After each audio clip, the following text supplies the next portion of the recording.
வாழ்க வளமுடன். உங்களோட வாழ்க்கையிலே நீங்க அடிக்கடி எதிர்பாராத விபத்துக்களை, ஆக்சிடென்ட்களை சந்திக்கிறீர்களா? ஆமாம் என்றா பதில் சொல்லுகிறீர்கள். அப்படியானால் அதில் இருக்கும் ரகசியமும் அதன் உண்மை விளக்கமும் உங்களுக்காக. நீங்கள் ஆணாகவும் இருக்கலாம், பெண்ணாகவும் இருக்கலாம், தனிநபராக பெற்றோருடன் சேர்ந்து வாழ்பவராக, துணையோடு இணைந்து வாழ்பவர்களாகவோ, தம்பதியராக வாழ்பவராகவும் இருக்கலாம்.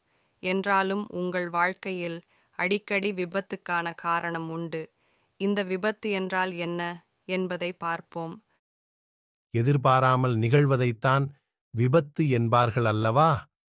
அப்படி நீங்கள் எதிர்பாராமல் உடல் பாதிப்பு, மனநலன் பாதிப்பு, கீழே விழுதல், கை கால் முறிவு, அடிக்கடி உடலில் காயம், உயிர் போய் உயிர் வருதல் போல ஏதேனும் வாகனம் நம்மீது மோதுதல், நம்முடைய வாகனமும் இடித்தல், இரத்தக்காயம், உடல் சிதைவு என்று இப்படியாக எல்லாவற்றையும் சொல்லலாம். இன்னும் பட்டியல் நீளும் என்பதும் உண்மை.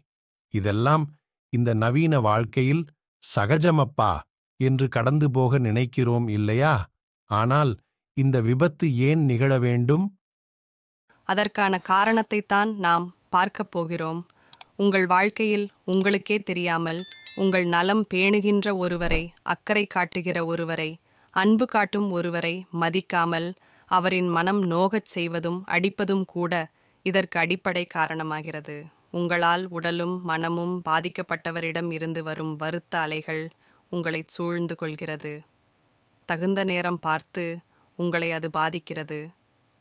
அதுதான் விபத்தாக நடந்து விடுகிறது. நம்பும்படியாக இல்லையே என்கிறீர்களா? சரி, அது உங்கள் விருப்பம்.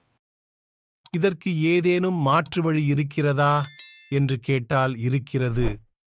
உங்கள் பெற்றோரிடமும் உடன் பிறந்தோரிடமும் வாழ்க்கை துணைவரிடமும் நெருங்கிய உறவுகளிடமும் மனம் விரும்பியோரிடமும் அன்பாக பழகுங்கள். அவர்களை மனம் நோகச் செய்யாதீர்கள். உடல் அளவிலும் பாதிப்பை தராதீர்கள். முடிந்தளவு அவர்களுக்கு நன்மையே செய்து பழகுங்கள். உங்களைச் சுற்றி எப்பொழுதும் நல்ல அலைகள் சூழ்ந்திருக்கும். அதுவே உங்களை விபத்துக்களில் பாதுகாக்கவும் செய்யும் என்ற உண்மையை அறிந்து கொள்ளுங்கள். வாழ்க வளமுடன். வணக்கம் அன்பர்களே, வாழ்க வையகம், வாழ்க வளமுடன். வேதாத்திரிய சேனலோடு இணைந்து கொள்ளுங்கள். உங்கள் உடல் நலம், மனவளம், உயிர் வளம் பெருக்கிக் கொள்ளுங்கள். உங்கள் வாழ்க்கையையும் பொருளாதாரத்தையும் உயர்த்திக் கொள்வதற்கான வழிகள் இங்கே சொல்லப்படுகின்றன. இன்றே சப்ஸ்கிரைப் செய்து கொள்ளுங்கள். வாழ்க வளமுடன்.